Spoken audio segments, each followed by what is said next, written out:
Hello दोस्तों, nimble notes में आपका स्वागत है। आज हम इतिहास एनसीईआरटी क्लास 7 की 5th चैप्टर जनजातियां और बसे हुए समुदाय के इम्पोर्टेंट टॉपिक को अच्छे से समझेंगे। तो चलिए इस चैप्टर के बारे में कुछ महत्वपूर्ण बातें जानते हैं।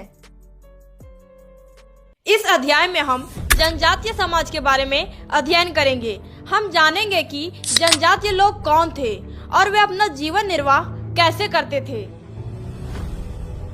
उसके बाद हम खानाबदोश और घुमंतू लोगों के जीवन के बारे में भी चर्चा करेंगे। अध्याय के आखिर में हम नई जातियां और श्रेणियां, गौंड जनजाति तथा अहोम जनजाति जैसे महत्वपूर्ण बिंदुओं के बारे में भी विस्तार से पढ़ेंगे। इस चैप्टर का पहला टॉपिक है जनजातीय समाज। तो चलिए हम लोग इसके बारे में जानते हैं। इस उपमहाद्वीप में कई ऐसे समाज थे जो ब्राह्मणों द्वारा सुझाए गए सामाजिक नियमों और कर्मकांडों को नहीं मानते थे और ना ही वे असमान वर्गों में विभाजित थे। अक्सर ऐसे समाजों को जनजातीय समाज कहा जाता रहा है। प्रत्येक जनजाति के सदस्य रिश्तेदारी के बंधन से जुड़े होते थे। कई जनजातियां खेती से अपना जीवन यापन करती थी। कुछ दूसरी जनजातियों के लोग शिकारी, संग्राहक या पशुपालक थे। कुछ जनजातियां खानाबदोश थी और वे एक जगह से दूसरी जगह घूमती रहती थी। जनजातीय समूह संयुक्त रूप से भूमि और चारागाहों पर नियंत्रण रखते थे और अपने खुद के बनाए नियमों के आधार पर परिवारों के बीच वस्तुओं का बंटवारा करते थे। इस उपमहाद्वीप के विभिन्न हिस्सों में कई बड़ी जनजातियां फली फूली। सामान्यतः ये जंगलों, पहाड़ों, रेगिस्तानों और दूर दराज वाले जगहों पर निवास करते थे। हमारा अगला टॉपिक है जनजातीय लोग कौन थे। तो चलिए हम लोग इसके बारे में जानते हैं। समकालीन इतिहासकारों और मुसाफिरों ने जनजातियों के बारे में बहुत कम जानकारी दी है। कुछ अपवादों को छोड़ दें तो जनजातीय लोग भी लिखित दस्तावेज नहीं रखते थे, लेकिन समृद्ध रीति रिवाजों और मौखिक परंपराओं का वे संरक्षण करते थे। ये परंपराएं हर नई पीढ़ी को विरासत में मिलती थी। जनजातीय लोग भारत के लगभग हर क्षेत्र में पाए जाते थे। किसी भी एक जनजाति का इलाका और प्रभाव समय के साथ साथ बदलता रहता था। कुछ शक्तिशाली जनजातियों का बड़े इलाकों पर नियंत्रण था। पंजाब में खोखर जनजाति 13वीं और 14वीं सदी के दौरान बहुत प्रभावशाली थी। यहाँ बाद में गख्खर लोग ज्यादा महत्वपूर्ण हो गए। उनके मुखिया कमाल खान गख्खर को बादशाह अकबर ने मनसबदार बनाया था। मौजूदा बिहार और झारखंड के कई इलाकों में 12वीं सदी तक चेर सरदार शाहियों का उदय हो चुका था। बादशाह अकबर के प्रसिद्ध सेनापति राजा मानसिंह ने 1591 ईस्वी में चेर लोगों पर हमला किया और उन्हें परास्त किया। उन्हें लूटकर अच्छा खासा माल इकट्ठा किया गया, लेकिन वे पूरी तरह अधीन नहीं बनाए गए। औरंगजेब के समय में मुगल सेनाओं ने चेर लोगों के कई किलों पर कब्जा किया और इस जनजाति को अपना अधीन बना लिया। इस क्षेत्र में रहने वाली महत्वपूर्ण जनजातियों में मुंडा और संताल थे, जो उड़ीसा और बंगाल में भी रहते थे। हमारा अगला टॉपिक है खानाबदोश और घुमंतू लोग। तो चलिए हम लोग इसके बारे में जानते हैं।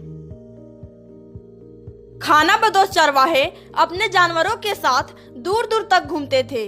उनका जीवन दूध और अन्य पशुचारी उत्पादों पर निर्भर था।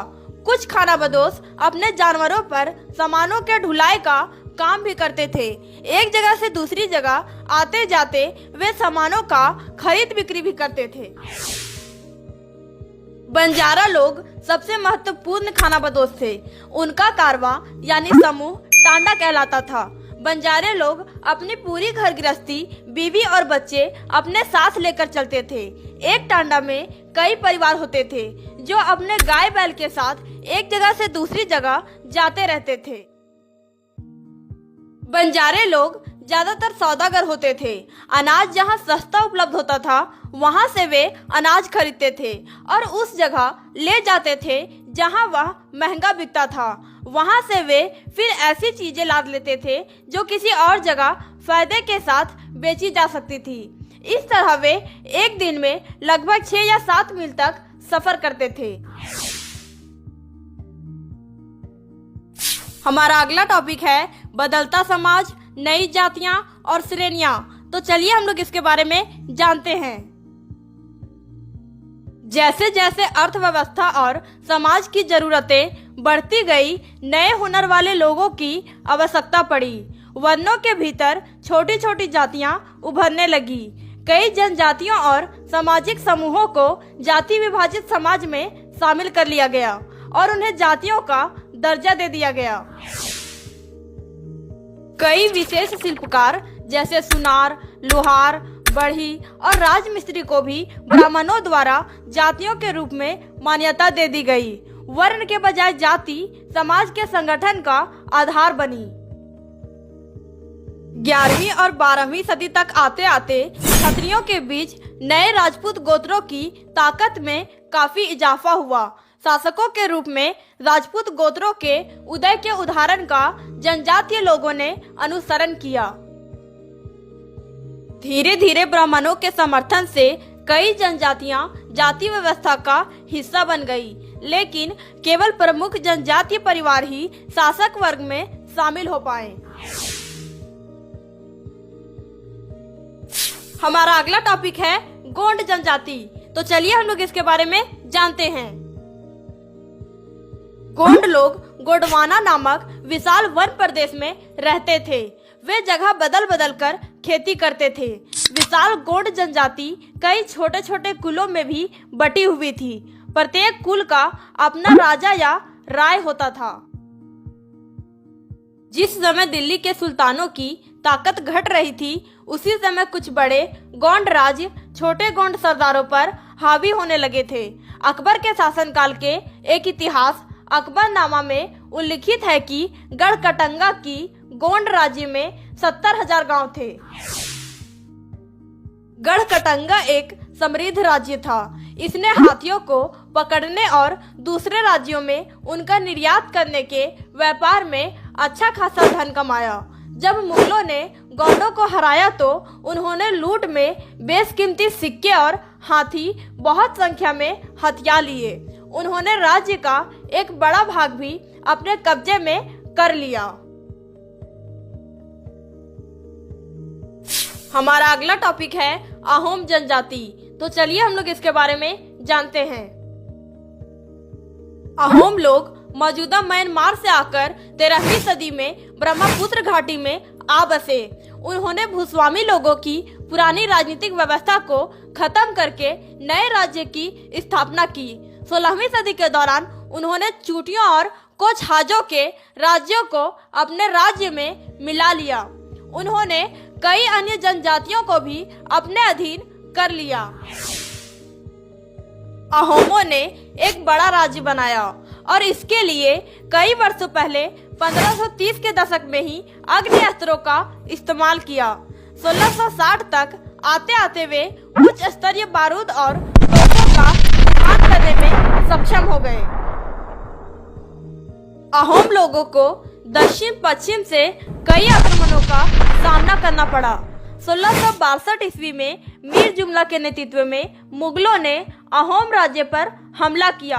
बहादुरी से सामना करने के बावजूद अहोम लोगों की हार हुई, लेकिन उस क्षेत्र पर मुगलों का सीधा नियंत्रण ज्यादा समय तक बना नहीं रह सका। ओके दोस्तों, इस चैप्टर के इम्पोर्टेंट टॉपिक को आप एक बार फिर से देख लें ताकि आपको पता चले कि आपने इस चैप्टर में कौन कौन से टॉपिक को समझा है।